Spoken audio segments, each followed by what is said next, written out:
Out of Abraham, who did the Lord say, tell Abraham who the chosen people would be? The chosen people? Yes. The Jews. Right. Which come out of whose seed?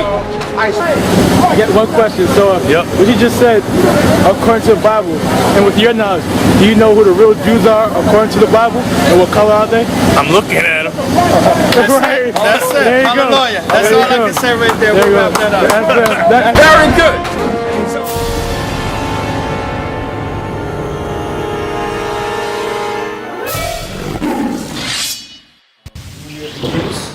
We are approaching their Passover in a couple more days, that's about 2 more weeks. So as we begin this new month, according to the Most High Scripture, we get that real quick. In the book of Exodus, the 13th chapter, where the Most High speaks that this month shall be the first month unto us. All right, in the springtime, where we keep the Passover, not in the winter, not in the dead of winter, but in the springtime. All right, and we know sometimes it's cold in the springtime, but it's not in the winter. Passover is not kept in the winter season. It's kept in the spring season. All right, so we're going to hit that real quick. We're going to start from Exodus, the 13th chapter. And we're going to begin right here first from, start here. All right, Exodus, the 13th chapter.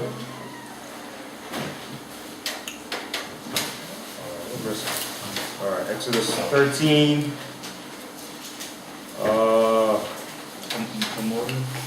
Start here from the first verse. All right, Exodus 13 and 1. The book of Exodus, chapter 13, verse 1. And the Lord spake unto Moses, saying, Sanctify unto me all the firstborn, whatsoever openeth the womb among the children of Israel, both of man and of beast, it is mine. Verse 3.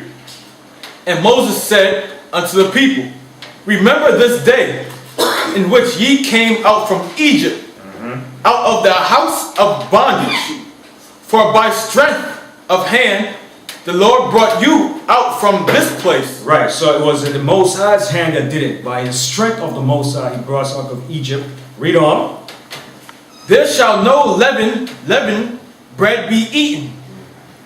This day came ye out in the month of Bib. Right, so the month of Bib means to spring forth, which means the springtime, which begins around the middle or the ending part of March to early April. That's the month of Abib, which means to spring forth.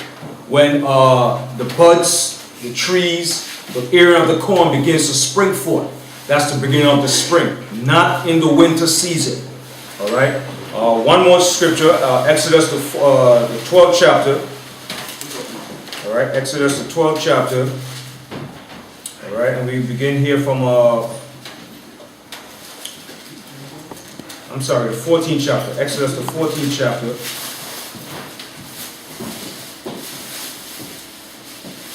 All right, and we start here from.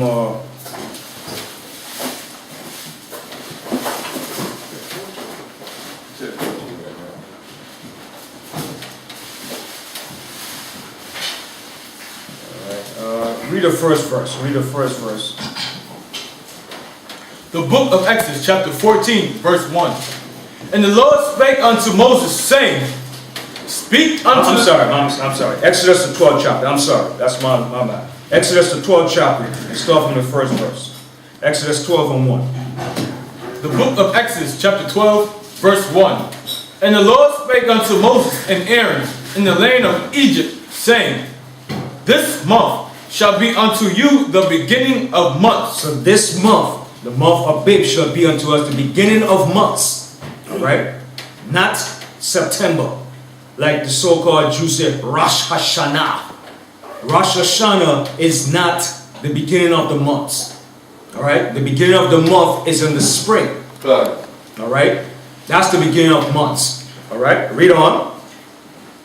It shall be the first month of the year to you. It shall be the first month of the year. Ra'ash. All right? Meaning the beginning, the first month of the year. All right? Read on. Ra'ash Kadash. All right? The beginning of the months. Read on. Verse 3.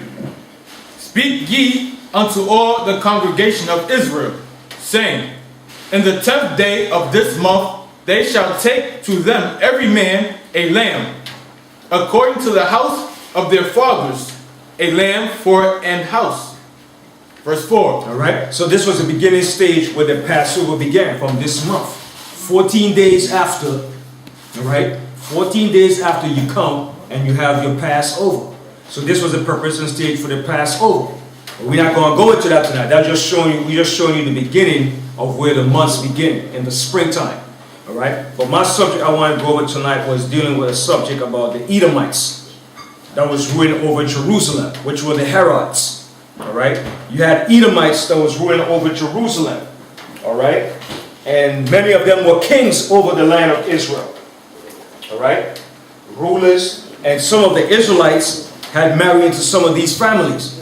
The Herods married into some of these families of the Israelites and had children. All right. Some of them was renowned, and some of them Yahushua called out. All right. So I want to go into this because it's an important fact to find out what was taking place during the time of Yahushua and before Yahushua, because it goes back to the time of the Maccabees. His great-great-grandsons, Hyrcanus, John Hyrcanus, had circumcised Edomites and made them become Israelites in the land. And this was a custom that was being carried on for a long time. All right? And when you check out the history, one of the Herods ruled in the era of Caesarea, where Cornelius came from. All right? So we're going to start off with Herod, a brief history on the Herods. All right? The Herods were Edomites, rulers of Israel from 4 BC. 4 BC up until the year 79 AD. 9 years after Jerusalem was destroyed, they were still ruling in Jerusalem. All right? And the Roman empires, the Caesars, also set them up to be rulers over Jerusalem. And a lot of the sons of the Herods ran over into Europe. All right? Some of his sons were schooled in Spain. Some ran off to Vienna and took rulership over in those areas. So even Mark Antony, when he brought troops into Jerusalem, some of his troops were also Edomites. All right? Herod had some of his troops that were in Mark Antony's army of the Romans. All right? So this was a great history during the time of Jerusalem when the Herods, which were Edomites, were ruling over Israel. Okay? So one of the first great rulers over the Herods was Herod Antipater. All right? And Julius Caesar made him procurator over Jerusalem. All right? And you read about Herod the Great. When you go in Matthew the 2nd chapter, let's go to Matthew the 2nd chapter. All right? And he ruled over Jerusalem from 37 BC. All right? Up until 4 BC. From 37 BC, before Yahushua was born, up until Yahushua was born.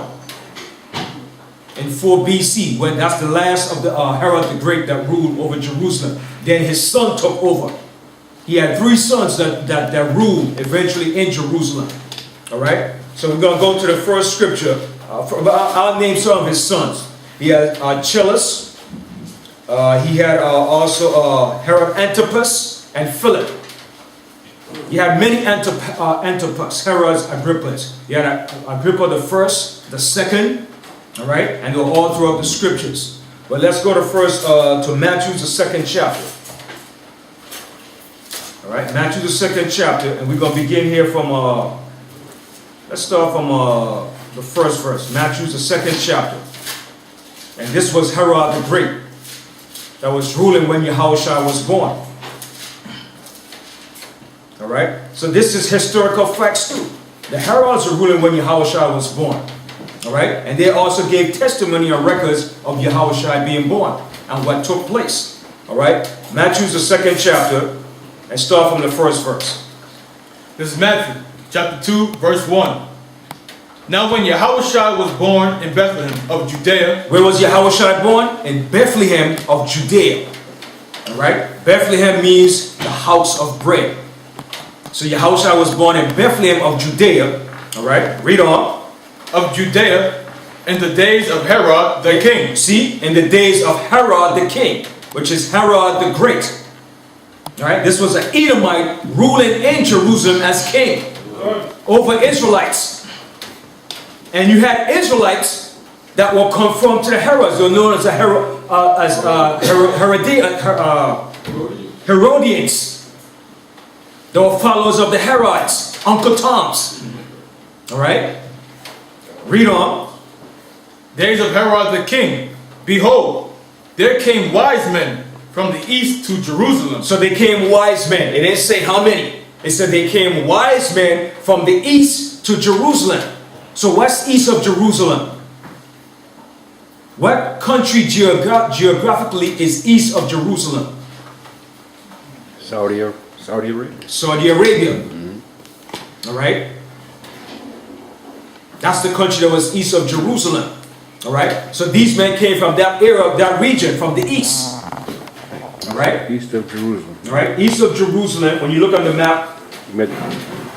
Get that pointer down. Precisely, right? When you look on the map, right? This is Jerusalem right here. Jerusalem is right in here. Right. Jerusalem here. Right. And east of Jerusalem could either be Iraq, Saudi Arabia, or any of these areas east of Jerusalem. Right. Anything to the west would be over here. Right. Alright? So this is the east of Jerusalem. Right. Alright? Iraq, Saudi Arabia, Iran, Iraq. So that's the east of Jerusalem. These men came from the east to see the birth of Yahushua right. in the land of Jerusalem of Israel. Right. Alright? Okay.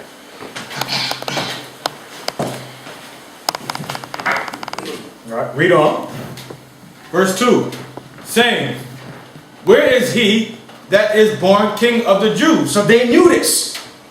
The Herods knew our laws and statutes. They knew our customs because many of them became Israelites. They were circumcised. During the time of John Hyrcanus, they were circumcised and became Israelites in the land, practicing our customs. Read on. For we have seen his star in the east. So they saw his star in the east. Alright?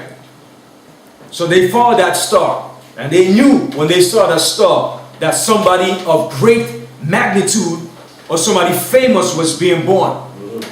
Alright? Read on. And are come to worship him. So they said, we have come to worship this king, the king of the Jews, which is Yahushua HaMashiach. Read on. Verse 3.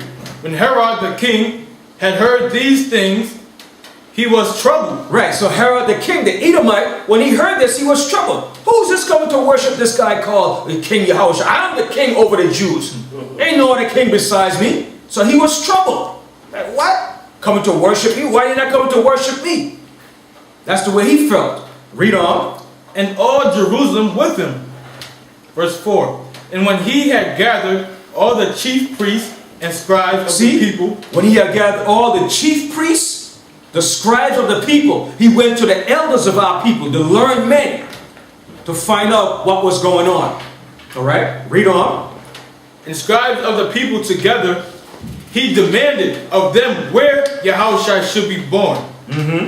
And they said unto him, in Bethlehem of Judea. And that's where Yahushua was born, in Bethlehem of Judea.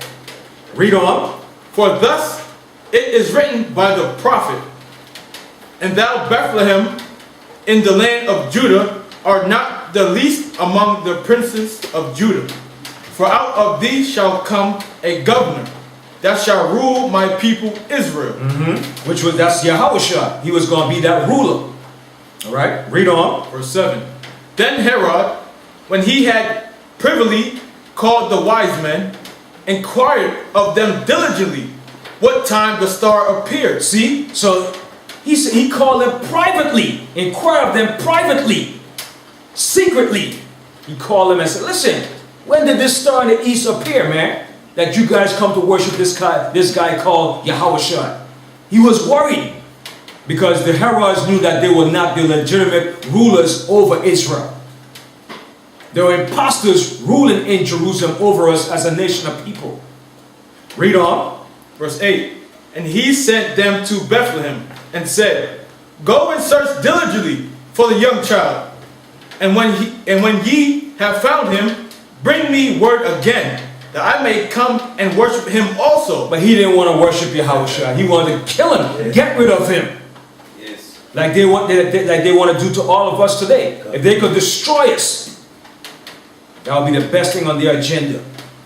But now they're doing it in a much high-tech ways. They're doing it through the food, psychological warfare, mind games, all right?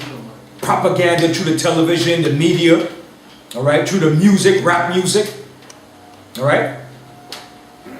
Back then in slavery, they could come shirk and kill us because they had more of that power. But now they have to be a little more discreet in what they're doing. All right? But eventually, they're not going to be discreet no more. They're going to come straight up and go back to the old ways. All right? Read on. Verse 9. When they had heard the king, they departed.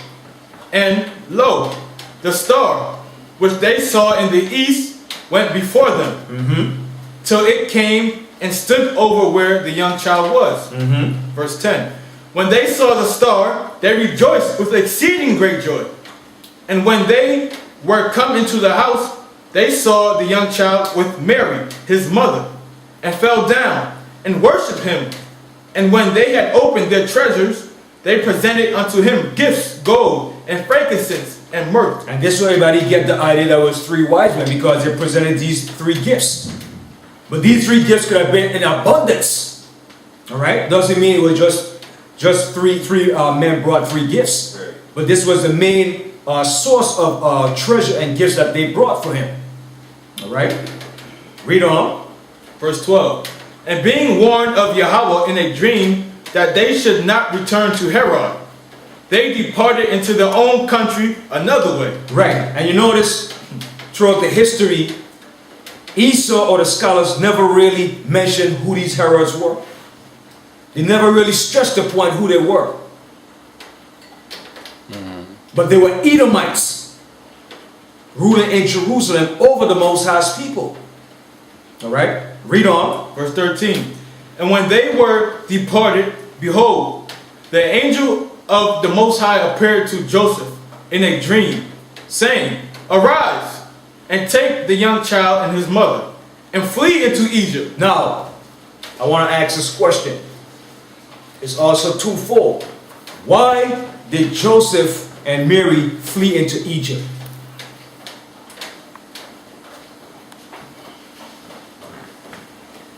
Mike. So they can blend in with the people of Egypt. That's true. And what else too? It was a major significant reason why. It was part of the prophecy. That too. What else? To serve the life of Yahushua. That too. That's true. All those are correct answers. Carazal. Because in the past, Israel established provinces up in Egypt also. Right. We had 5 cities populated of Israelites in Egypt. So that was a place of refuge to run down to. All right? During the time of the Greeks, Israelites had cities of refuge in Egypt. All right? How do you think they was able to translate the Septuagint from Greek to Hebrew? Because you had Israelites that were living in Egypt. All right? That were speaking the Greek language. All right? It was a large Israelite community in Egypt. So that's one of the reasons why he ran down to Egypt. And you had a large section of Levites that had communities in Egypt too. All right? So all those answers are correct. All right? Read on. And flee into Egypt, and be thou there until I bring thee word. For Herod will seek the young child to destroy him. And that was his mission, to destroy Yahushua. Read on. Verse 14. When he rose, he took the young child and his mother by night and departed into Egypt, and was there until the death of Herod. So he was there until Herod the Great died. All right? So Yahushua was already born in the land before they went down to Egypt. All right? So he's showing you. Now, check this out. If you use deductive reasoning, Herod the Great ruled from what time? When did he begin his rule? 37 BC. 37 BC. To what was his last ending date that he ruled? 4 BC. So now if you use deductive reasoning, what time was Yahushua born? Around what time? 4 BC. More or less around that time period. Or maybe 6 BC, 4 BC, somewhere around there. Because Herod died around 4 BC. So Herod died when Yahushua was born. You see the picture? He died when Yahushua was already born. So it couldn't have been too far off when Herod died that Yahushua was born.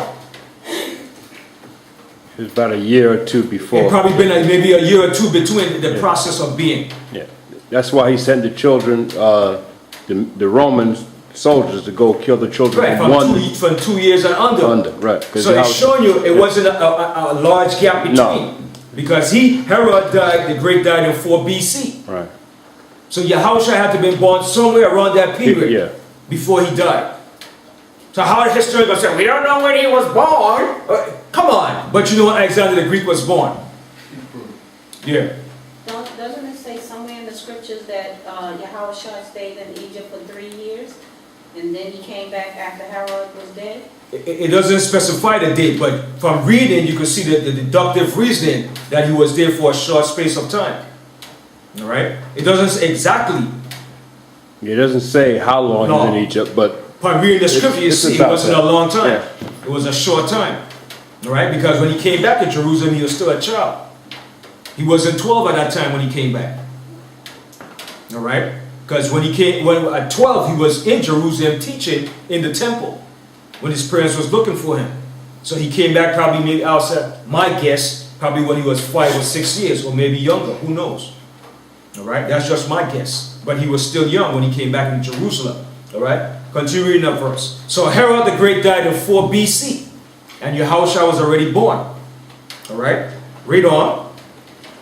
And was there until the death of Herod, that it might be fulfilled which was spoken of by the Lord by the prophet, saying, out of Egypt have I called my son.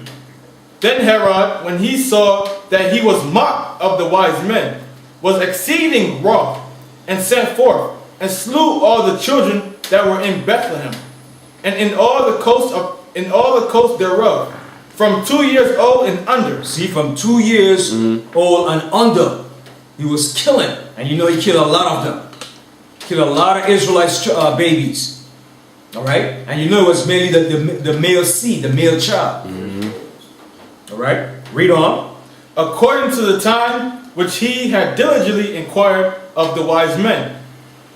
Then was fulfilled that which was spoken by Jeremy the prophet, saying, in Ramah was there a voice heard, lamentation and weeping, and great mourning.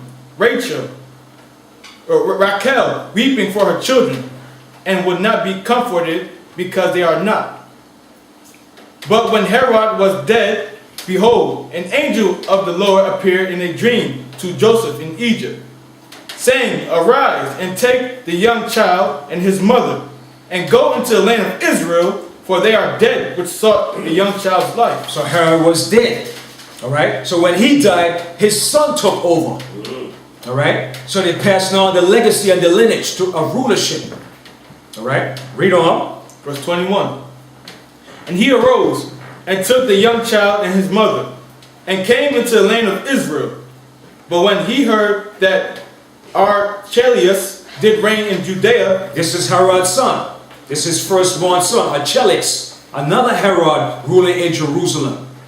All right? It was a succession of Herods ruling in our land. Read on. did reign in Judea, in the room of his father Herod, he was afraid to go thither, notwithstanding being warned of Yahweh in a dream. He turned aside into the parts of Galilee, and he came and dwelt in a city called Nazareth, that it might be fulfilled which was spoken by the prophets, he shall be called a Nazarene. All right. Now from there, all right, after Herod Antipas ruled, all right, he ruled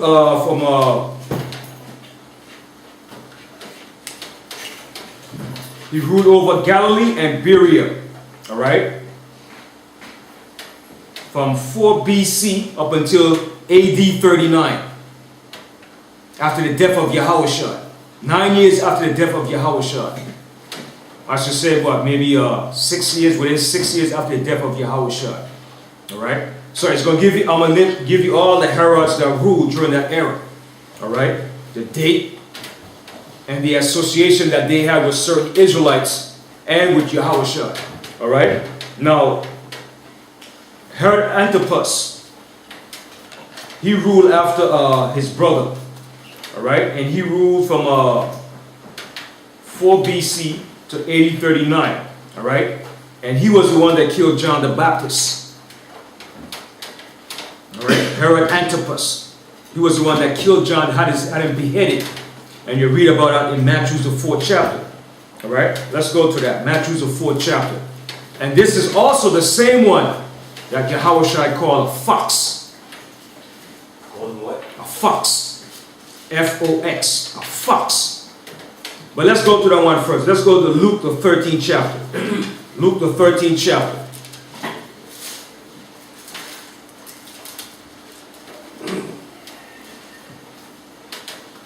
Luke 13 and the 32nd verse.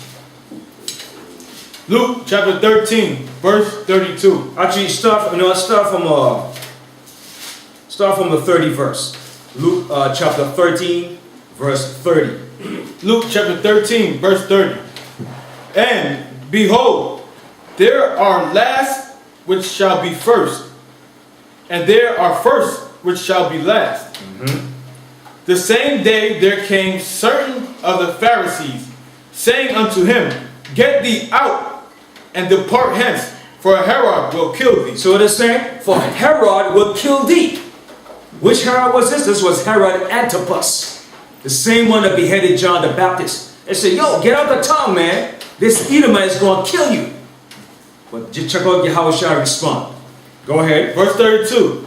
And he said unto them, Go ye, and tell that fox. So Yahushua said, you know what? Go tell that fox. Go tell that sly fox. You know why? Because he was a counterfeit in the midst of Israel. He probably looked just like us too. Had some pigmentation, looked like us, and trying to blend in, saying they were Israel, because they were saying they were Israelites too. But they were not. They were Edomites. Deceivers. So Yahushua said, go tell that fox. All right? Read on. Behold, I cast out devils, and I do cures today and tomorrow, and the third day I shall be perfected. Nevertheless, I must walk today and tomorrow, and the day following, for it cannot be that a prophet perish out of Jerusalem. And that's what Yahushua said. He had to fulfill the mission that the Most High gave him, that a prophet perish not in Jerusalem. Now let's go to Matthew the 4th chapter. All right? Matthew the 4th chapter. Matthew the 14th chapter. All right? And this same Herod Antipas was the one that beheaded John the Baptist.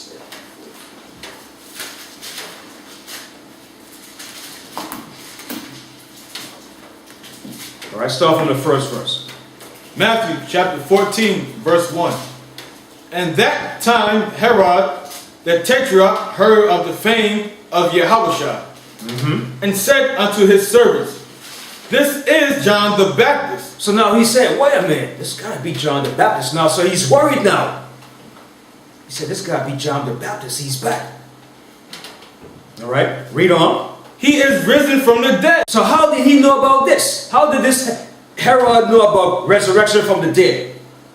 Because like I said, they learned the customs and the ways of the Israelites. They were studying the Torah and the laws and the statutes a lot of them became circumcised and were called Israelites, Jews. All right? Read on. And therefore mighty works do show forth themselves in him. For Herod had laid hold on John and bound him and put him in prison for Herodias' sake. Now Herodias was his wife, which was an Israelite woman that was married into the Edomites family. All right, a lot of them were married to Edomites families, into Israelite women. All right, because during the time of John Hyrcanus, he circumcised a lot of Edomites, and they became Jews. All right, read on. His brother Philip's wife.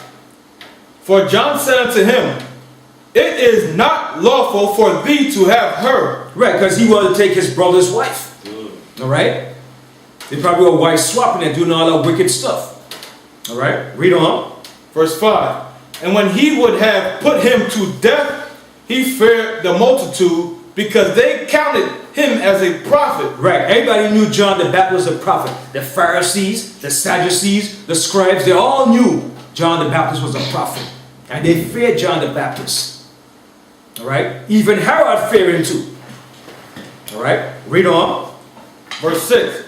But when Herod's birthday was kept, the daughter of Herodias danced before them. Right, so Herodias' daughter, which was Salome, her daughter, she danced before Herod. Like everybody know, I taught the class. What kind of dance was she doing? Twerking. Twerking. Shake it up, shake it up. All right, let it clap. Dance to make you dance. All right, that's what she was doing. All right, she was dancing provocatively for Herod, and he was like, "Whoa, I love this." He got turned on. All the men that was in liked it. All right, she wasn't just dancing and she was doing all kind of exotic dancing. You understand? Climbing down the pole, putting her legs up to her head, doing everything. You know what I mean? Bands to make her dance, clapping it. You know? You know what you mean when I said she was clapping it, right? Everybody look like, I don't know. I know. We all know what I meant, right? Yeah. When she made it clap, right? She was making her booty shake and dance and clapping, yeah. That's what she was doing. And Herod was like, oh, wow. This is something, I like this. Continue, dance some more for me. All right? Read on. And please Herod. And it pleased him. It pleased him. He liked it. He like, whoa. Probably drinking his wine like, whoa, whoa. Yo, look at that, man. You see that? You know when you see a big booty woman, how they get, right? When you see a big booty black woman, right? All right? Read on. Verse 7. Whereupon he promised with an oath to give her whatsoever she would ask. Right. So he became so enticed by her and so aroused by her. He said, listen, man, what you just did there, I'll give you home my damn kingdom. What you say? What say you? And she probably said, yeah. Then her wicked mother came to her and planted a wicked seed in her mind. All right? Read on. Verse 8. And she, being before instructed of her mother. See, she was instructed before by her mother. Like mother, like daughter. All right? Read on. Said, give me here John Baptist's head in a charger. That's a wicked thing to do. She said, you know what? I know what I want. Give me John the Baptist's head in a platter. That's wicked as hell. Because John the Baptist was reproving them and rebuking them for what they was doing. For that wickedness. All right? Read on. Verse 9. And the king was sorry, nevertheless, for the oath's sake, and them which sat with him at meat, he commanded it to be given her. Right, so because of the men and his reputation, what he said, he couldn't go back on that. He had to live up to his promise. You understand? But he could have still void that. He could have still let that go. You understand? But because of his pride and his reputation, all the men that was him, he's like, oh no, I can't seem like I'm a chump.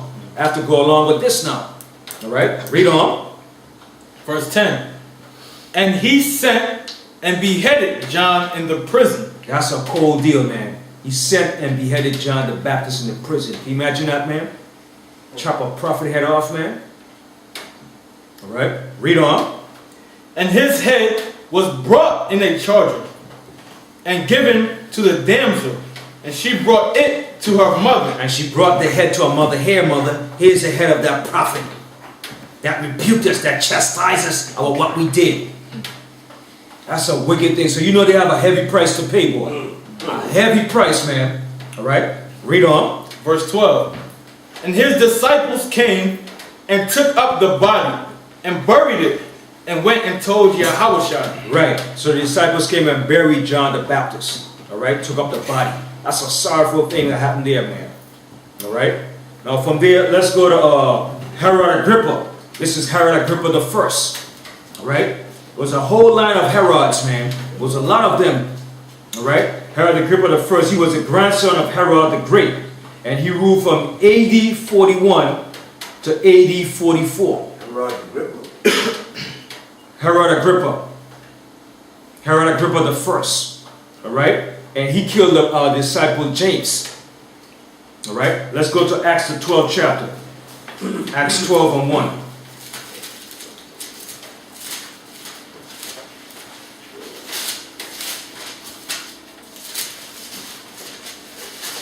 Acts 12 and 1. And we'll read down to the...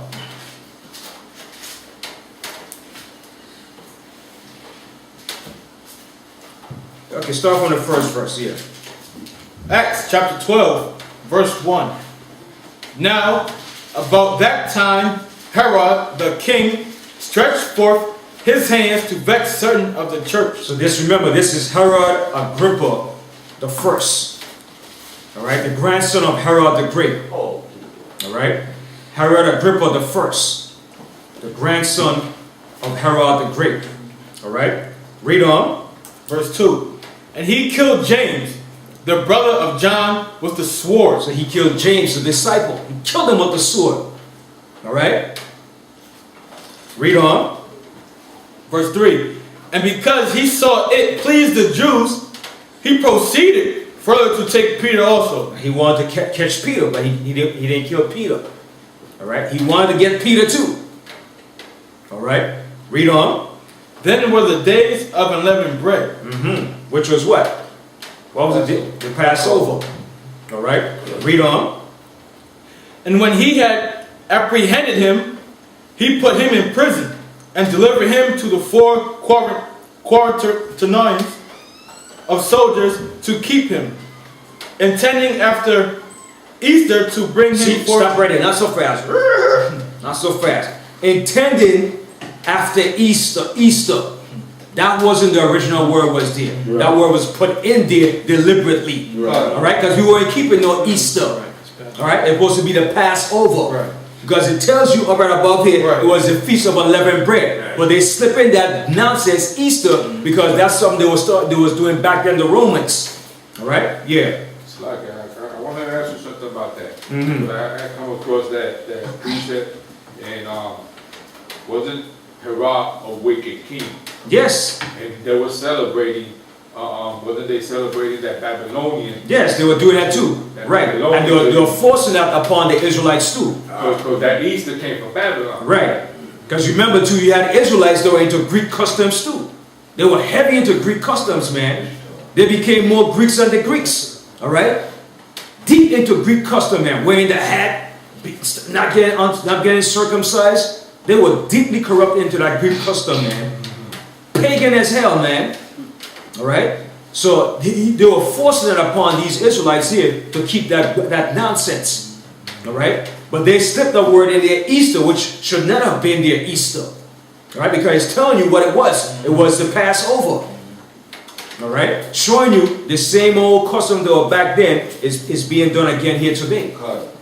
Understand? Yeah. But always they Easter falls close to always the Passover. Yeah. Because when is Easter coming up in April? Is it what? When is Easter? I think that's April 20th. April 20th? 20th. Yeah. A week after Passover. Sunday. Yeah. So it's always close in between. Close, yeah. You understand? All right. So read that verse again. Acts chapter 12, verse 4. And when he had apprehended him, he put him in prison and delivered him to 4 quaternions of soldiers to keep him, intending after Easter to bring him forth to the people. All right, but it wasn't Easter. It's the Passover, the Feast of Unleavened Bread, around that period. All right, read on. Verse 5. Peter therefore was kept in prison, but prayer was made without ceasing of the church unto Yahweh for him. And when Herod would have brought him forth, the same night Peter was sleeping between two soldiers, bound with two chains, and the keepers before the door kept the prison. And behold, the angel of the Lord came upon him, and a light shined in the prison. And he smote Peter on the side, and raised him up, saying, Arise up quickly. And his chains fell off from his hands. Right, so the Most High did that. It was a miraculous thing. All right, remember Peter was praying while he was in prison. And when you look at it, that's what most brothers got to do when they're in prison. The only option they got is either pray or be a damn criminal, be a bigger criminal in jail. That's your either choice. Either you become conform or you reform. That's the two choices you have in prison. Either you become somebody's made tag or you be the one that's made tagging somebody. All right, that's the choice you have in prison. Either you the man that's doing the tagging or somebody's tagging you. All right. Either you change, you become a Muslim, or some crap like that. But that's when most brothers tend to get changed now. Oh man, I ain't got no other choice. What I'm gonna do here now? I gotta change my life. All right. Some take it for the worse. Some become the top man in prison. I'm the bad man in prison now. You understand? You running the cigarette scam. You wanna buy a cigarette? You wanna buy one cigarette? That's $2. You running that show now. You the man. All right. Read on. Verse 8. And the angel said unto him, Gird thyself, and bind on thy sandals. And so he did. And he saith unto him, Cast thy garment about thee, and follow me. And he went out, and followed him, and wist not that it was true, which was done by the angel, but thought he saw a vision. When they were past the first and the second ward, they came unto the iron gate that leadeth unto the city, which opens to them of his own accord, and they went out. Right, so the gate opened by itself. Understand? The Spirit of the Most High opened the gate for Peter. He didn't have to open it. The Most High opened it for him. Boom! The Most High was working with Peter. All right? Read on. And they went out, and passed on through one street, and forthwith the angel departed from him. And when Peter was come to himself, he said, Now I know of a surety that Yahweh hath sent his angel, and hath delivered me out of the hand of Herod, and from all the expectation of the people of the Jews. Right, so even the Israelites were done with it with Herod to kill him too. Like Israel always did, kill the prophets and the disciples, man. All right? But Herod was big on doing it. He wanted to get Peter too. He said, I killed James, why can't I kill Peter? All right? Read on. Verse 12. And when he had considered the thing, he came to the house of Mary, the mother of John, whose surname was Mark, where many were gathered together praying. And as Peter knocked at the door of the gate, a damsel came to hearken, named Rhoda. And when she knew Peter's voice, she opened not the gate for gladness, but ran in and told how Peter stood before the gate. And they said unto her, Thou art mad. But she constantly affirmed that it was even so. Then said they, It is his angel. Check that out. Check that out. What did she know? What did she know? What does she know? That all of us have what? God, an angel. An angel. She said, no, that's an angel. That's not Peter, because we know Peter is in jail. You understand? So she knew that. This was a sister. She said, no, that's his angel. Showing you all of us have a godly angel that protects and walks with us. But we can't see it, but it's there. What proves that? What scripture proves that? Let's go to it. Let's go to Psalms 34. All of us have a guardian angel. And also, guess what? You have a demonic angel there too. Right there too when you go off. He's right there too, waiting for you to go off too. So go ahead. Go ahead. I'll help you. And you have that righteous angel there too. You understand? Psalms 34 and 7. The book of Psalms, chapter 34, verse 7. The angel of the Most High encampeth round about them that fear him. See that? The angel of the Most High encampeth round about them that fear him. All right? Read on. And delivereth them. And deliver them. Read on. Oh, taste and see that the Lord is good. See? Taste and see that the Most High is good. There's more to it. Read on. Blessed is the man that trusteth in him. See? Blessed is the man that trusteth in the Most High. There's more to it. Yes, that's Read on. Verse 9. O fear the Most High, ye his saints, for there is no want to them that fear him. Right. There's no want to them that fear the Most High. You have nothing to fear or lack once you fear the Most High. And he has that angel there with you at all times. Remember Tobit, when he was going on his journey? Who was sent with him? Yep, the angel. And the angel said, no, look, I'm your brother. I'm from the tribe of Naphtali too. The angel didn't tell him that he was an angel. He said, yeah, I'm your brother. So all the time that he was walking and going, his journey and going, he didn't know it was an angel. And the angel said, yeah. Then he realized, wait a minute, you're an angel. But he thought it was around his brother. You understand? And that angel was him all his journey wherever he was going. And he never knew it until the end. You understand? That's why in another scriptures came back and said, be aware, be careful how you entertain strangers. Because some have entertained angels unaware. You understand? So that angel of the Most High is always there with you.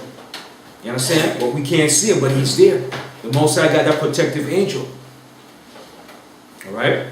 Now go back to Peter and read that verse again. So she said, nah, that's Peter angel. That can't be Peter. Yes. Can that angel take many forms? Yeah, angel will take many forms too. But the angel will always look similar to you. Okay. That's going to be your main boy. Okay. Walking with you, traveling with you. Somebody said, I saw you down the block. You sure? Nah, you didn't see me. You understand? But that angel is always there. Even from small, I knew to make her mom just tell me that. I was like, what's she talking about? But old folks know a lot of things. And for when you like, old people always talking these old people nonsense. But when you get older, you realize what they was telling you. You understand? Read that verse again. I'm going 14 when Peter first came up. When he says, what was the last verse you read? 15. Yeah. And they said unto her, thou art mad. But she constantly affirmed that it was even so. They said then, it is his angel. But Peter continued knocking. And when they had opened the door and saw him, they were astonished. They were astonished. What are you doing here, Peter? We know you were in jail, locked up. Herod had you in jail. So they were shocked, like, what is he doing here? Because you know when the Romans had you in jail, brother, you weren't coming out, brother, until they killed you or crucified you or tortured you. All right? Serious gun. Yeah. You know what I mean? Read on. Verse 17.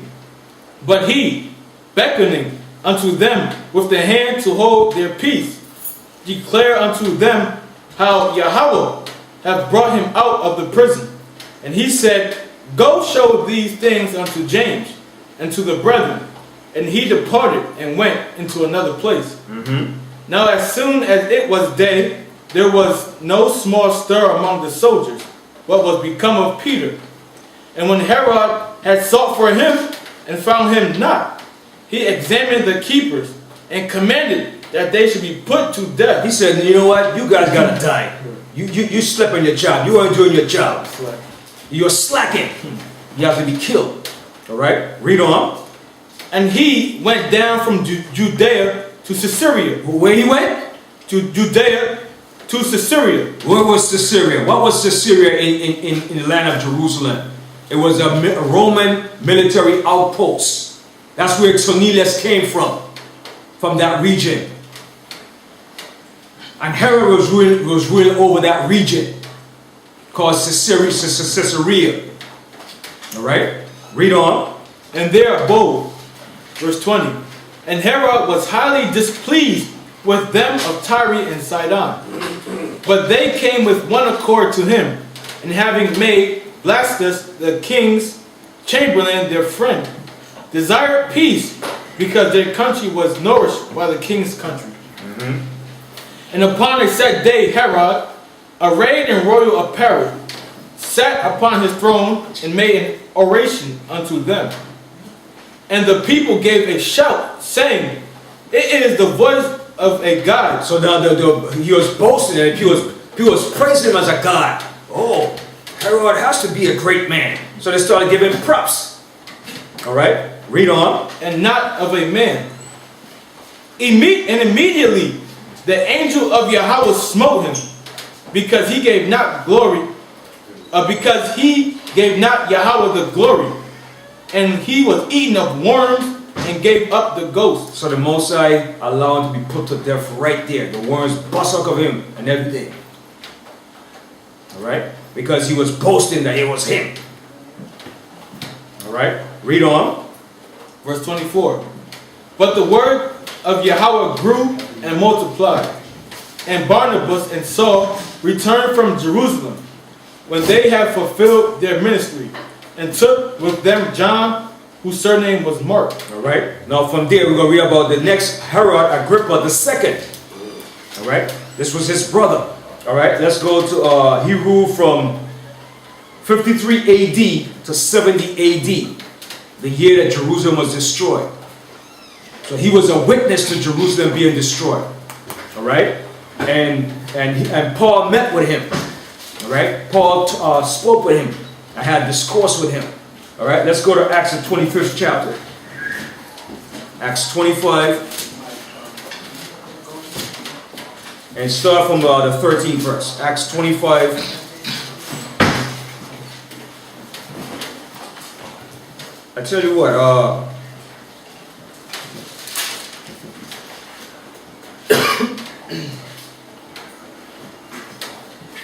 start from the first verse. Acts 25 and 1. Acts chapter 25, verse 1. Now when Festus was come into the province, after 3 days he ascended from Caesarea to Jerusalem. See, why is it always saying Caesarea? That's where Cornelius came from. That was a Roman military outpost in the land of Israel. And this is where the Romans were positioned in Jerusalem. All right? Read on. Verse 2. Then the high priest and the chief of the Jews informed him against Paul, and besought him, and desired favor against him, that he would send for him to Jerusalem, laying wait in the way to kill him. So they wanted to kill Paul. All right, read on.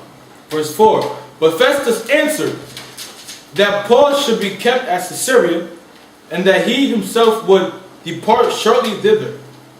Let them therefore say, said he, which among you are able, go down with me, and accuse this man, if there be any wickedness in him. And when he had tarried among them more than 10 days, he went down unto Caesarea, and the next day, sitting on the judgment seat, commanded Paul to be brought. So now you're going to bring Paul up now before Agrippa. So Paul had to go before this man before he met Agrippa. All right, read on. Verse 7.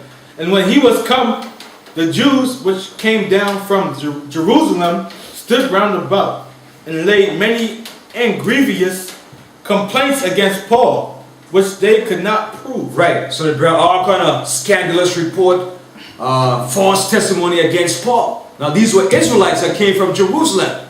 You understand? Because at one time, Paul was done with them doing what they was doing. So all of a sudden, this man teaching now Yahushua, he's a savior. So they said, this man got, something's wrong with this dude, man. He got to be a traitor. All right? But they didn't know the Most High corrected and chastised Paul and changed him around, converted him to become a disciple of Yahushua to teach the gospel. They didn't understand that. All right? Read on. Verse 8. While he answered for himself, neither against the law of the Jews, neither against the temple, nor yet against Caesar, have I offended anything at all. Right. So who was Caesar? What was the role of Caesar? What was his title? Emperor. Right, he was king, emperor of Rome. Cut. All right, and wherever Rome ruled, he was king over those countries or wherever cities or wherever. So Paul said, listen, I didn't speak against Caesar because you know that was what was the punishment of that? Yeah. Death immediately. Ain't like today you could speak against Obama, the presidents, they let it go. Back then, you got anything against a Caesar, you were dead before the sun went down.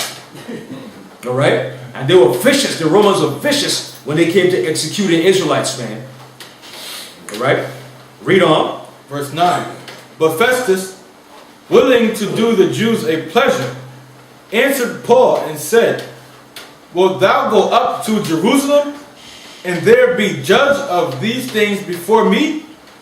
Then said Paul, I stand at Caesar's judgment seat, where I ought to be judged. To the Jews have I done no wrong, as thou very well knowest. For if I be an offender, or have committed anything worthy of death, I refuse not to die. But if there be none of these things whereof these accuse me, no man may deliver me unto them. I appeal unto Caesar. So he said, I appeal to Caesar. He's going to take up for them. So just like in today's, right, you have the courts of appeal, the Supreme Court, all right? If you felt that you was wrongly accused or didn't get a fair share, you could take it up to a higher appeal. It was the same thing back then. And so Esau got his same system set up the same way. It hasn't changed. It just became more shrewd and high-tech and craftier in the way it's being executed. All right? Read on. Verse 12. Then Festus, when he had conferred with the council, answered, Hast thou appealed unto Caesar? Unto Caesar shalt thou go. He said, okay, well, we're going to go up to Caesar now. This is like the Supreme Court now. When you go before Caesar. Court of appeal. Right, the court of appeal. You go into a higher chain of command. All right? Read on. And after certain days... Now, did Paul know these laws? Cut. Yeah. Paul knew the Roman laws too. Right? And he knew Israelite laws. Because where was Paul born? Where was Paul born?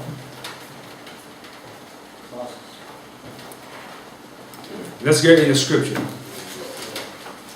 Let's go to it. Paul was born in Paul was born in Asia Minor, just below Turkey. All right. He was born in Sicilia. Let me get a scripture right away. He was born. Acts, I think it's the 9th chapter.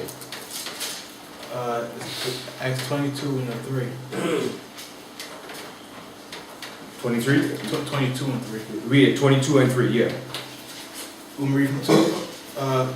Acts chapter 22, verse 2. And when they heard that he spake in the Hebrew tongue to them, they kept the more silence. And he saith, verse 3, I am verily a man which am a Jew, born in Tarsus, a city in Sicilia. See, a city in Sicilia, which is right above Syria, close as you get to Asia Minor.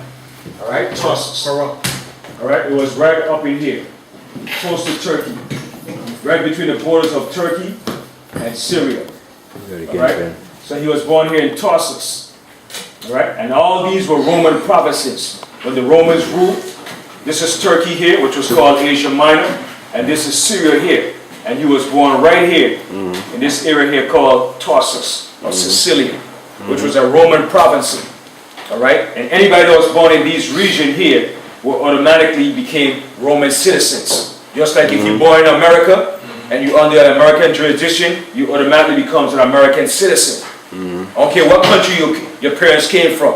If you were born here in America, you automatically became an American citizen. So that's what Paul was. He was a citizen of Rome, but he was an Israelite born in this region because Asia Minor, or what they called today Turkey, was a large area of Israelite cities and communities. All right? Yeah. The Sicilian arrived from that word? No, that's a different name. All right. Yeah, that's a different name.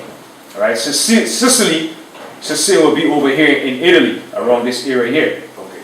All right, but he was over here between Syria and Turkey in that area. All this was the Roman province when the Romans took over and ruled. All right. All right. So read that verse again. What Paul said. He's what? Acts chapter 22, verse 3. I am verily a man which am a Jew, born in Tarsus, a city in Sicilia, yet brought up in this city at the feet of Gamaliel, and taught according to the perfect manner of the law of the fathers, and was zealous toward Yahweh, as ye all are this day. All right. Now go back to where we were in Acts 25. All right, Acts 25. So that's the freedom that Paul had. He had that freedom. As long as you're a Roman citizen, you had the right to appeal to a higher magistrate or to a higher court if you were dealt unjustly. Because remember at one point when Paul was when they had slapped Paul up, and Paul said, "Look, I'm a Roman citizen." Why? And he said, "Oh, you hitting a Roman citizen? You can't do that." All right, I'm gonna show you a scripture too. All right, so or Acts 25, and what verse we left off in? You finished 12. Okay, read the 13th verse. Acts 25 and 13. And after certain days, King Agrippa So this was King Agrippa the second. All right, read on. and Bernice came unto Caesarea to salute Festus. Why are you always going back to Caesarea? Why? That's where Cornelius came from, right? Where a bunch of Romans and Edomites were dwelling. Because that's where Agrippa was ruling over. He was ruling over that region in Jerusalem, in Caesarea. And that name came from Caesar. All right, read on. Verse 14. And when they had been there many days, Festus declared Paul's cause unto the king, saying, There is a certain man left in bonds by Felix, about whom, when I was at Jerusalem, the chief priests and the elders of the Jews informed me, desiring to have judgment against him. To whom I answered, It is not the manner of the Romans to deliver any man to die before that he which is accused have the accusers face to face. See, just like in American court system, they have the same thing. You have to stand before your accusers. All right? So the Roman, that's what America built the system of God from, of the Romans. All right? Read on. And have license to answer for himself according the crime laid against him. Therefore, when they were come hither without any delay, on the morrow I sat on the judgment seat, and commanded the man to be brought forth, against whom when the accusers stood up, they brought none occasion of such things as I supposed, but had certain questions against him of their own superstition, and of one Yahushua, which was dead, whom Paul affirmed to be alive. And because I doubted of such manner of questions, I asked him whether he would go to Jerusalem, and there be judged of these matters. But when Paul had appealed to be reserved unto the hearing of Augustus, I commanded him to be kept till I might send him to Caesar. Then Agrippa said unto Festus, I would also hear the man myself. So Agrippa said, I want to hear this man. I want to hear what he have to say now. All right? Read on. Tomorrow, said he, thou shalt hear him. And on the morrow, when Agrippa was come, and Bernice with great pomp, and was entered into the place of hearing with the chief captains and principal men of the city, at Festus' commandment, Paul was brought forth. And Festus said, King Agrippa, and all men which are here present with us, ye shall see this man, about whom all the multitude of the Jews have dealt with me, both at Jerusalem and also here, crying that he ought not to live any longer. So they said Paul shouldn't live any longer. Paul has to die. He has to die. And you know Israel was steadfast when it comes to that boy. When it comes to kill you, Israel was ready for that man. To stone you, they was ready. They had the stone already in their hand, boy. Lined up. Warm up already in the bullpen, warm up already, waiting. Where is he? Bring him out so I could bust his head. Israel loved that, to cast judgment, man. All right? Read on. Verse 25. But when I found that he had committed nothing worthy of death, and that he himself hath appealed to Augustus, I have determined to send him, of whom I have no certain thing to write unto my Lord. Wherefore I have brought him forth before you, and specially before thee, O King Agrippa, that after examination I might have somewhat to write. For it seemeth to me unreasonable to send a prisoner, and not withal to signify the crimes laid against him. Right. So it's the same thing in the American system. Before they send you to jail or whatever, they got to find out what was the problem. What did he do before I send him to prison or have him executed? All right. That's the only one of the good things about this criminal system, even though it sometimes can be very unjust to us. But it does give you that chance to prove your innocence. You go to a court to prove whether you're innocent or guilty. Now, it depends on whether the jury is biased or hateful. They might say guilty, but it still gives you a chance to prove your innocence or whether you're guilty. That's partly one of the so-called good things of it. I'm not saying it's all the way good, but it does have some merits to it. All right? Because I'll give you an instance, for example. How many of you read the story about Susanna when she was going to be accused by the Canaanites, the Africans? How she committed adultery, and they wanted to put her to death. And Daniel came in and said, wait a minute, hold up now, let's get this thing straight now. Let me hear your report. Then I want to hear your report, but I'm going to pull you to the side. I want to hear what you have to say, what she did. And then I want to inquire of him what he said. And he said, you know what, you guys are a bunch of liars, man. Your story's not adding up. Then he was able to decide that they was trying to set up to have her killed. All right? That's more or less the same way in the courthouse today. They have to prove that you committed or did the crime. All right? Yeah. Yeah, but just like in the precinct, Daniel was acting like the questioning officer, how they would separate two suspects. Right. Separate them, put them in separate rooms. Interrogate stories don't. The only way your story to be acted is if you had time to plan or if you tell the truth. Right. So, and Esau's system, and he got that from us, but he would admit he got that from us. You understand? But of all other countries, his court system has that guarantee that you could either be found guilty or you have a chance of being innocent when it goes through the proper channels without any biases. You understand? It will work. All right? It's a chance. Right. All right? Now from there, go to Acts the 26th chapter. All right? And start from the first verse. Acts chapter 26, verse 1. Then Agrippa said unto Paul, thou art permitted to speak. So Agrippa come, he said, come on up, Paul. He said, you are permitted to speak now. Now I want to hear your defense. I want to hear what you have to say. Now remember, Paul didn't have a lawyer. He was representing himself. So now he had to be what? His own lawyer. He had to be his own lawyer, and what else? He had to be skillful and wise. He couldn't come like a brute beast. You mother F for you, who the F for you? I'm an Israelite, you're a devil. What the hell you doing? No, he couldn't do that. If he had done that, what would have happened? He'd have been dead. So Paul had to come skillfully now with tact. You understand? He had to come with wisdom. You understand? So that's what the Most High is showing us here. When you're in the position now of the enemy where he could put you to death, you can't come like a brute beast.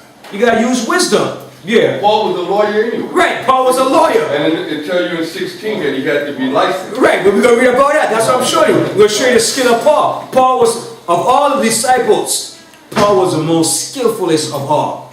Peter and them couldn't deal the way Paul did.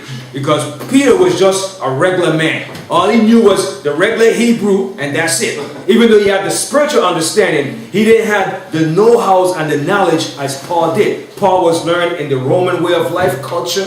the language, the Greek, the Latin. Peter was not learning those things. Paul was well learned. He was all the way around in the law, right? Civil law, all right? He was well learned. So he was able now to go in behalf and speak in behalf of himself, all right? So we're going to read about it now, all right? Read on. Then Agrippa said unto Paul, Thou art permitted to speak for thyself. Then Paul stretched forth the hand and answered for himself. He answered for himself. So he became his own spokesman, his own lawyer. All right, read on. I think myself happy, King Agrippa, because I shall answer for myself this day before thee, touching all the things whereof I am accused of the Jews. See, now he was being accused of his own people, his fellow brethren. Read on. Especially because I know thee to be expert in all customs and questions which are among the Jews. Now stop right there. How did Paul know that? How did Paul know he was an expert in the customs of the Jews? Why? How did Paul know that? How did Paul know Agrippa was an expert in the customs of the Jews? Because his family came through. His whole family line were calling themselves Jews, took on the customs. So they had to be an expert in the law of the Israelites. Because it had been going on for at least a good 100 years. Well versed. Yeah. You understand? Because John Hyrcanus, one of the great-great-great-grandson of Judas Maccabees, circumcised Edomites and made them Jews. So they had to know the law. So this was a long generational thing with these Edomites, learning the customs of the Hebrews and the Israelites. So that's why he came back and said, read that verse again. Verse 3, especially because I know thee to be expert in all customs and questions which are among the Jews. Wherefore I beseech thee to hear me patiently. So he said, I beseech you to hear me patiently. So now he's making his plea. He's softening him up now. Right? He's using tact, wisdom. Paul was skillful now. Diplomacy. Yeah. All right. Read on. Verse 4. My manner of life from my youth, which was at the first among my own nation at Jerusalem, know all the Jews, which knew me from the beginning, if they would testify that after the most straightest sect of our religion, I lived a Pharisee. Meaning he was the best when it comes to the law. You want to know a Pharisee when it came to the law? Paul was a top line, top notch. A Hebrew of the Hebrew. The best, one of the best. You want to bring anybody when it comes to the law, knowing the law? Paul knew it inside and out. Backward and forward. All right? He could write a whole book on the law. All right? Read on. Verse 6. And now I stand and am judged for the hope of the promise made of Yahweh unto our fathers, unto which promise our 12 tribes, instantly serving Yahweh day and night, hope to come. For which hope's sake, King Agrippa, I am accused of the Jews. Why should it be thought a thing incredible with you, that Yahweh should raise the dead? I verily thought with myself that I ought to do many things contrary to the name of Yahweh of Nazareth, which thing I also did in Jerusalem. So he's saying before he became converted, he did those things. He was persecuting the church. All right, he was arresting him, put him in prison. He was going against Yahweh. He was against that. That's what he did before. All right, read on. And many of the saints did I shut up in prison. Yeah, he's admitted. That's what I did. Many of the saints, I put them in prison. Yeah, I arrested them. I did those things. All right, read on. Having received authority from the chief priest. And that's where he got his orders from the chief high priest. All right, read on. And when they were put to death, I gave my voice against them. And I punished them oft in every synagogue and compelled them to blaspheme. And that's what he did. All right, he was doing against Israelites. He was like a bounty hunter, hunting the Israelites down, man. All right, read on. And being exceedingly mad against them, I persecuted them even unto strange cities. Whereupon as I went to Damascus with authority and commission from the chief priest at midday, O king, I saw in the way a light from heaven, above the brightness of the sun, shining round about me, and them which journeyed with me. And when we were all fallen to the earth, I heard a voice speaking unto me, and saying in the Hebrew tongue, Saul, Saul, why persecute thou me? It is hard for thee to kick against the pricks. So that's Yahushua that met him. Yahushua said, listen, Paul, don't you know it's hard for you to kick against the pricks? What you doing? What are you doing? All right? So he had to be checked. All right? Read on. Verse 15. And I said, Who art thou, Lord? And he said, I am Yahushua, whom thou persecutest. Right. So was he, when he said, I'm Yahushua, whom thou persecutest, was he actually physically persecuting Yahushua? No, but when you persecute the people of Yahushua, you're persecuting Yahushua. All right? Read on.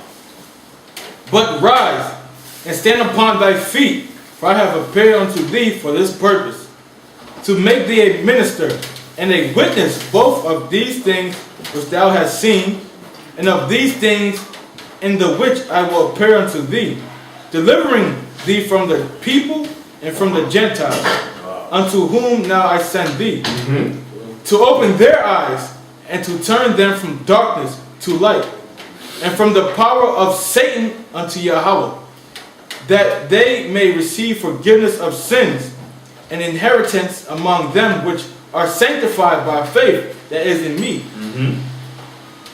Verse 19, whereupon, O King Agrippa, I was not disobedient unto the heavenly vision. So Paul wasn't disobedient when that happened. Right away he fell in line. All right? Read on.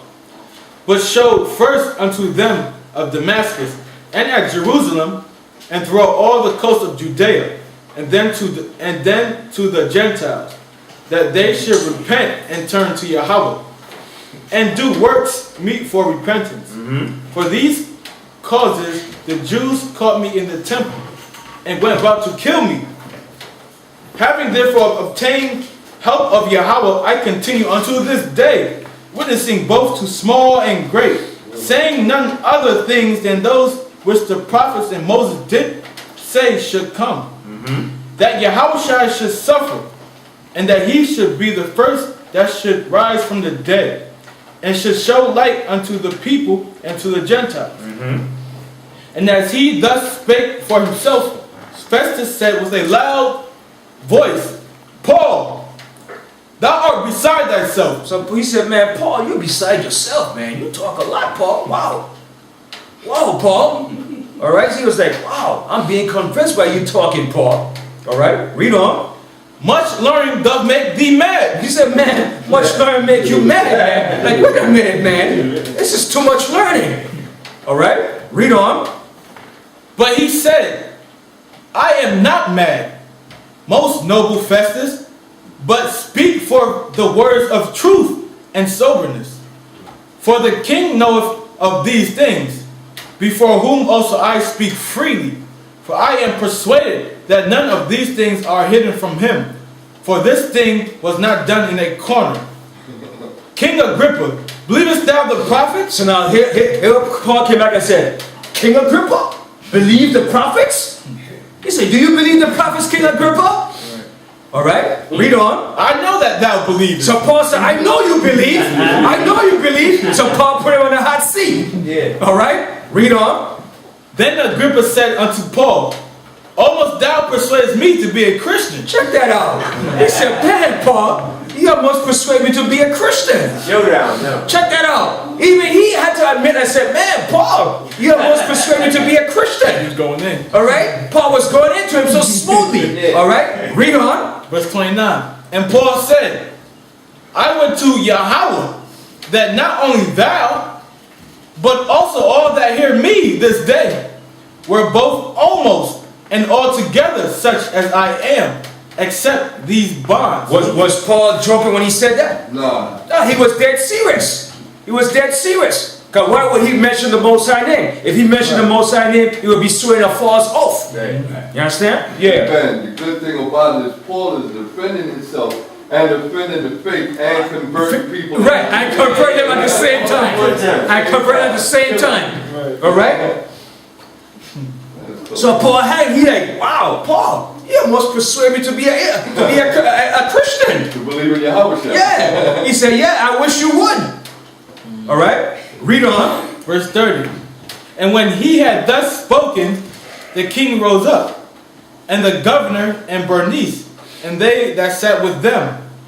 And when they were gone aside, they talked between themselves, saying, This man doeth nothing worthy of death or of bonds.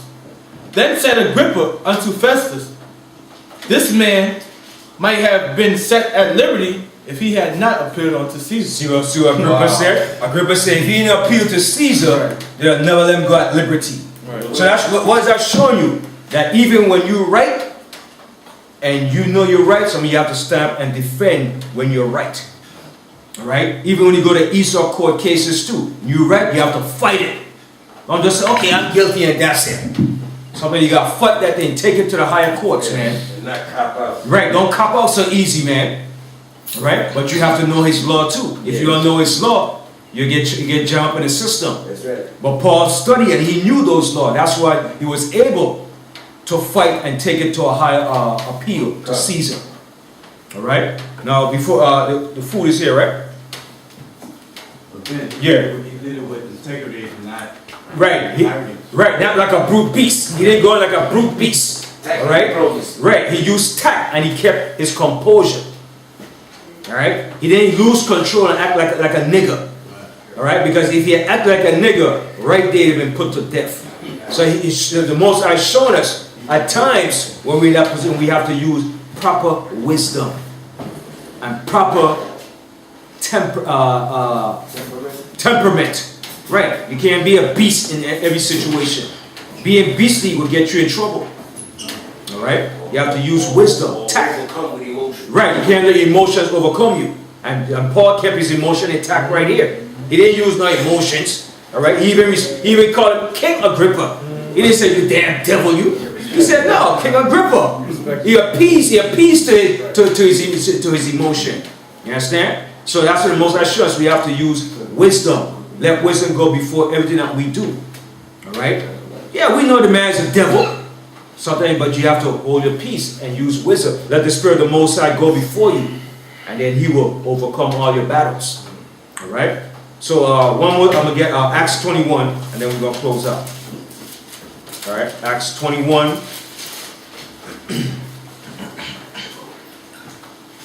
And we're going to start here from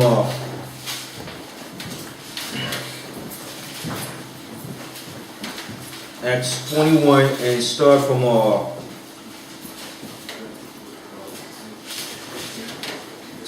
the 27th verse. Acts chapter 21, verse 27. And when the 7 days were almost ended, the Jews which were of Asia... See, now that you know, the Jews that were in Asia, that were in Asia, Turkey, is let you know. Alright? Whenever the scriptures speak about the Israelites, you have to let them know the Israelites that knew that they were Israelites. Alright? It's letting you know. The Jews that were in Asia, which is in Turkey, Asia Minor, alright? Read on. When they saw him in the temple, stirred up all the people, and laid hands on him, crying out, Men of Israel, help! This is the man that teaches all men everywhere against the people and the law, and this place, and further brought Greeks also into the temple. So that's what they were accusing him, that he brought Greeks inside the temple. Alright? Read on. And hath polluted this holy place. For they had seen before with him in the city Trophimus, an Ephesian, whom they supposed that Paul had brought into the temple. And all the city was moved, and the people ran together. And they took Paul and drew him out of the temple, and forthwith the doors were shut. And as they went about to kill him, tidings came unto the chief captain of the band that all Jerusalem was in an uproar, who immediately took soldiers and centurions and ran down unto them. And when they saw the chief captain and the soldiers, they left beating of Paul. So they were beating Paul, all right? Read on. Then the chief captain came near and took him and commanded him to be bound with 2 chains and demanded who he was and what he had done. Right, so he said, well, who are you? They want to know, who are you? All right? He's making inquiry of who Paul was. All right? Read on. And some cried one thing, some another, among the multitude. And when he could not know the certainty for the tumult, he commanded him to be carried into the castle. And when he came upon the stairs, so it was, that he was borne of the soldiers for the violence of the people. The people were like violent among Paul. They were ready to beat him down, man. Kill him. All right? Read on. For the multitude of the people followed after, crying away with him. And as Paul was to be led into the castle, he said unto the chief captain, May I speak unto you? May I speak unto thee? Whose sake canst thou speak Greek? No, that's what the chief captain said to him. He said, wait, you can speak Greek? So Paul was fluent in Greek and Latin. All right? Read on. Are not thou that Egyptian? So right away he said, wait, aren't you an Egyptian? So right there he's showing you he knew Paul was black. He said, wait, aren't you an Egyptian? Aren't you that Egyptian? All right? Read on. Which before these days madest an uproar, and leddest out into the wilderness 4,000 men that were murderers? But Paul said, I am a man which am a Jew of Tarsus, a city in Sicilia, a citizen of no mean city. And I beseech thee, suffer me to speak unto the people. And when he had given him license, Paul stood on the stairs and beckoned with the hands unto the people.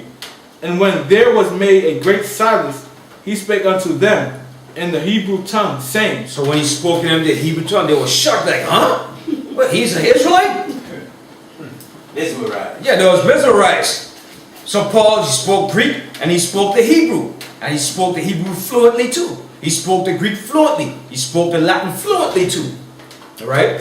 So they were amazed at Paul. So now Paul was giving his testimony and everything that went down. So, right? So that was that. So this was showing you. You know what? Read the first 4 verses and then we're going to end the class. Yeah. Acts chapter 22, verse 1. Men, brethren, and fathers, hear ye my defense which I make now unto you. And when they heard that he spake in the Hebrew tongue to them, they kept the more silence. And he saith, so they kept more silence. They said, wait a minute, this man's speaking Hebrew? So they kept more silence, like, whoa. All right, read on. I am verily a man which am a Jew, born in Tarsus, a city in Sicilia, yet brought up in this city at the feet of Gamaliel, and taught according to the perfect manner of the law of the fathers, and was zealous toward Yahweh, as ye all are this day. And I persecuted this way unto the death, binding and delivering into prison both men and women. All right, so that was it. All right, so showing you, I was just showing you all the Herods that ruled over Jerusalem. All right, and those that when the Romans finally came in and took full control and seized the city, a lot of them went up into Europe. All right, a lot of the Herod's sons were educated in Spain. All right, then one of the last Herod went into Vienna, up in Europe, Vienna, and he went up there and stood up there and ruled in that area. So a lot of them was pushed up into Europe, in that area of Europe. All right, so the Herods played a tremendous role in the history of, not the Edomites, which were the Herods, played a major role in the history of Israel too. All right, so I say shalom. Any questions before I close out the class? Shema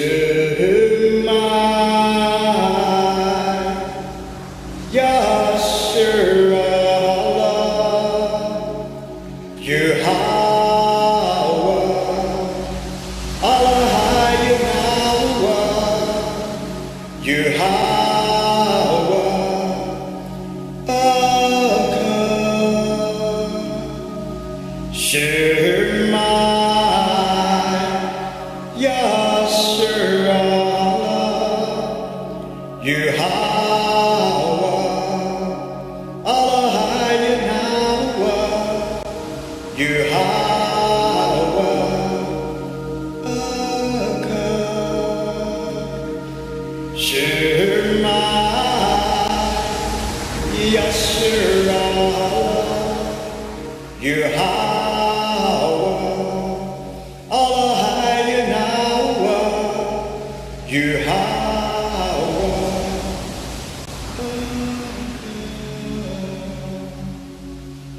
O Israel, Yahweh